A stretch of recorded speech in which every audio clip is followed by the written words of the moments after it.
Hello students, ये video class 7th के लिए है। सब्जेक्ट होगा मैथ और ये क्लास 7th मैथ का पार्ट 6 है।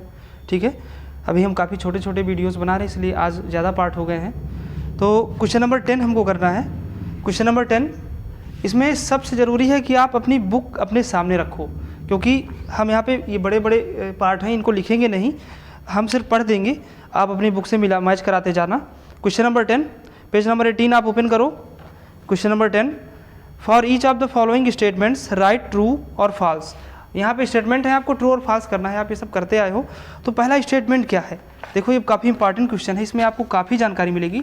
तो ये बुक है, इस बुक में क्वेश्चन नंबर 10 पेज नंबर 18 पे a part, the product of 3 negative integers is a negative integer. हाँ, ये ट्रू है, क्योंकि अगर 3 नेगेटिव इंटीजर्स को आपस में मल्टीप्लाई कराओगे तो उनका आंसर नेगेटिव आएगा, क्योंकि 3 एक ऑड नंबर है और ऑड नंबर में अगर नेगेटिव इंटीजर्स मल्टीप्लाई कराए जा रहे हों तो उनका आंसर नेगेटिव आता है। अगर इवन नंबर में हो वो तो उनका आंसर पॉजिटिव आता है। इसलिए यहाँ पे 3 है, the product of 3 negative integers is a negative integer, yes. तो ये पहला आपका ट्रू हो जाएगा। बी पार्ट में क्या है, of the 2 integers if 1 is negative then their product must be negative. कह रहे हैं कि 2 इंटीजर्स हैं, उनमें से कोई एक नेगेटिव है, तो क्या उनका प्रोडक्ट या उनका गुणा हमेशा नेगेटिव ही आएगा? नहीं, ऐसा कोई ज़रूरी नहीं है। मान लो एक इंटीजर है 3 और दूसरा है -4, यहाँ पर ये नेगेटिव है और यहाँ पे एक पॉजिटिव है, तो ये क्वेश्चन की कंडीशन फुलफिल हो रही है। यहाँ पे कह रहा है एक नेगेटिव होना चाहिए, तो आप इनका मल्टीप्लाई कराओ, आंसर -12। लेकिन मान लो ये भी नेगेटिव का होता, दूसरा वाला भी नेगेटिव का हो, लेकिन इसमें क्या कह रहा है, इसमें कोई एक नेगेटिव हो तो आंसर नेगेटिव आएगा। तो कोई एक नेगेटिव तो ये है ही, इसके अलावा जो दूसरा वाला है वो भी नेगेटिव है, तो आंसर प्लस का आ जाएगा। या दूसरा वाला जो नंबर है वो ना नेगेटिव हो, वो 0 ही हो, तो भी क्या आएगा, आंसर 0 आएगा। तो 0 ना तो पॉजिटिव होता है ना तो नेगेटिव। ठीक है, तो इसलिए ये वाला जो है फॉल्स हो जाएगा, क्योंकि इसमें ये बोल रहे हैं क्योंकि अगर 2 इंटीजर्स को आपस में मल्टीप्लाई कराया जा रहा हो, उनमें से एक अगर नेगेटिव है, दूसरे वाले की बात नहीं हो रही, तो हमेशा आंसर नेगेटिव आएगा। ये जरूरी नहीं, इसलिए आंसर ये वाला फॉल्स हो जाएगा। C part, the product of a negative and a positive integer may be 0। अभी कह रहा है एक नेगेटिव इंटीजर है, दूसरा पॉजिटिव इंटीजर है, क्या इनका प्रोडक्ट 0 हो सकता है? नहीं हो सकता, इम्पॉसिबल है, क्योंकि 0 होने के लिए 2 नंबर में से किसी एक को 0 होना चाहिए।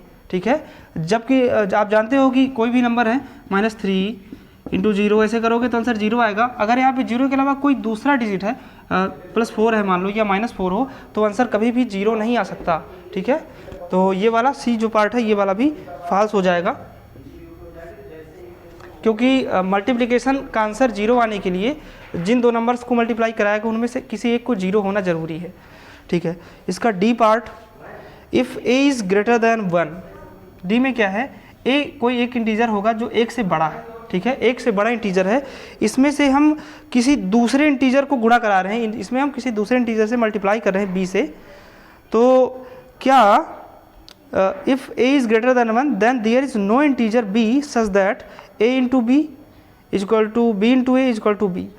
तो कह रहे हैं कि क्या कोई ऐसा इंटीजर हो सकता है जिसको a से मल्टीप्लाई कराएं और उसका आंसर वही खुद इंटीजर वही आ जाए?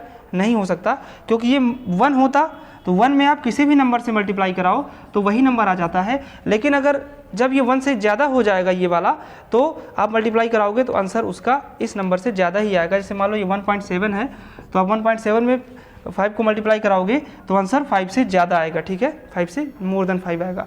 इसलिए ये वाला पार्ट आपका ट्रू हो जाएगा, क्योंकि इसमें कह रहा है कि ए से हम किसी भी बी को मल्टीप्लाई कराएंगे तो आंसर बी नहीं आएगा, बी से कुछ ज़्यादा आएगा। तो ये वाला पार्ट हमारा ट्रू हो जाएगा। आपको बहुत अच्छे समझना है इन सबको, कन्फ्यूजन नहीं रखना। अगर कन्फ्यूजन हो तो प्लीज़ कमेंट करिएगा, हम उसका आंसर देने का प्रयास करेंगे। E part, for all non zero integers a and b, a into b is always greater than either a और b। ये कह रहे हैं कि 2 इंटीजर हैं, 2 नॉन जीरो इंटीजर हैं, 2 non zero integer a and b हैं। एक इंटीजर a है, दूसरा इंटीजर b है। ये कह रहे हैं नॉन जीरो है, तो मान लो ये 3 है और ये मान लो -2 है। नॉन जीरो में तो माइनस भी वाले भी आ सकते हैं। तो कह रहे हैं क्या इनका मल्टीप्लिकेशन हमेशा इन नंबर से ज़्यादा आएगा, 3 से और -2 से ज़्यादा आएगा। देखो इनका मल्टीप्लिकेशन क्या आता है, इनका मल्टीप्लिकेशन क्या आएगा, -6 आएगा। तो क्या -6 3 से ज़्यादा है? नहीं। तो क्या -6 -2 से ज़्यादा है? नहीं। इसलिए ये स्टेटमेंट फॉल्स हो जाए, क्योंकि ये कह रहा है कि जो प्रोडक्ट है वो हमेशा नंबर से ज़्यादा आता है। ऐसा ज़रूरी नहीं है। देखो यहाँ पे हमने प्रूफ किया है ये जो प्रोडक्ट आया है इन दोनों नंबरों से छोटा है, तो इसलिए ये स्टेटमेंट भी फॉल्स हो जाएगा। इस तरीके से हमने इस क्वेश्चन नंबर 10 के सभी पार्ट कर लिए हैं और काफ़ी इंपॉर्टेंट क्वेश्चन है। ठीक है, अब नेक्स्ट क्वेश्चन करेंगे। क्वेश्चन नंबर 11 में फाइंड, आपको आंसर निकालना है। ए पार्ट में क्या है, 18 डिवाइड बाई -3 एंड दूसरे पार्ट में -18 डिवाइड बाई +3। तो पहले इसको करते हैं। 18 को डिवाइड करना है -3 से, तो ये डिवाइड का साइन हटा के आप बटा का साइन लगा सकते हो, ये वाला अपॉन वाला, तो -3 ऐसे लिख दोगे इसको। यहाँ पर 2 इंटीजर्स का डिवीजन हो रहा है, तो अभी तक हमने 2 इंटीजर्स की मल्टीप्लिकेशन के ढेर सारे सवाल कर लिए हैं। अब डिवीजन के करेंगे, ये भी बहुत सिंपल है।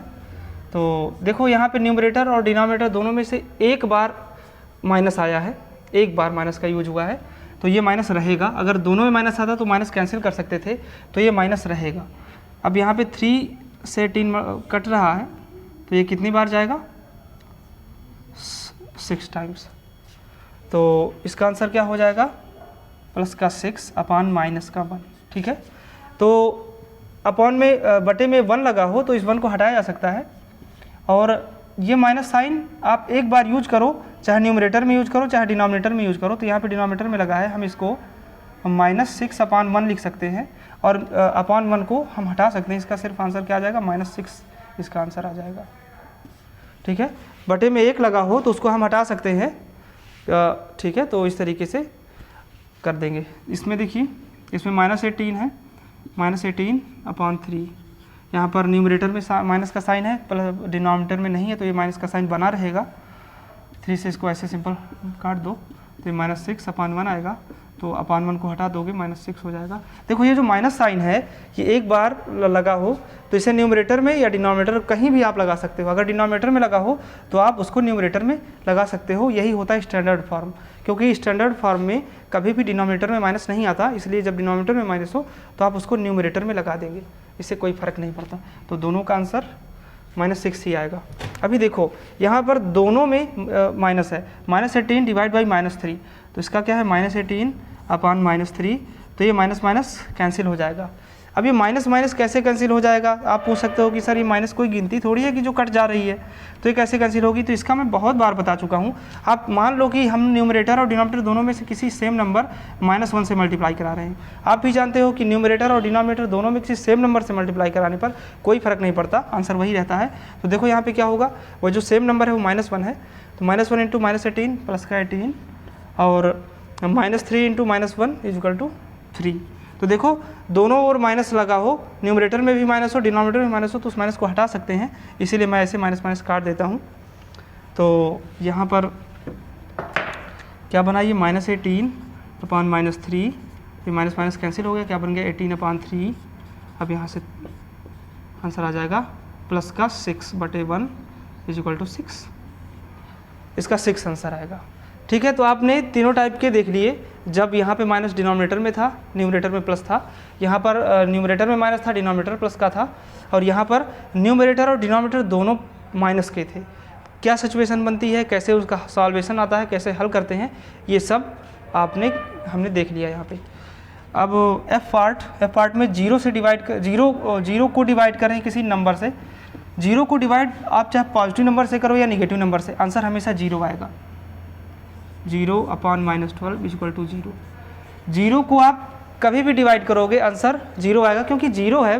0 को आप डिवाइड करोगे तो भी 0 ही आएगा। कोई कहे हमारे पास 0 सेव है, अब उसको डिवाइड करो तो 0 ही आएगा आंसर। 0 मतलब कुछ नहीं, 0 को किसी भी नंबर से डिवाइड करो आंसर 0 आता है। लेकिन एक चीज़ यहाँ पे होती है, क्रिटिकल कंडीशन है, अगर कहीं किसी नंबर को 0 से डिवाइड कर दिया, डिनोमिनेटर में 0 आ गया, तो फिर वो अनडिफाइंड हो जाता है, अनंत हो जाता है, अपरिभाषित हो जाता है।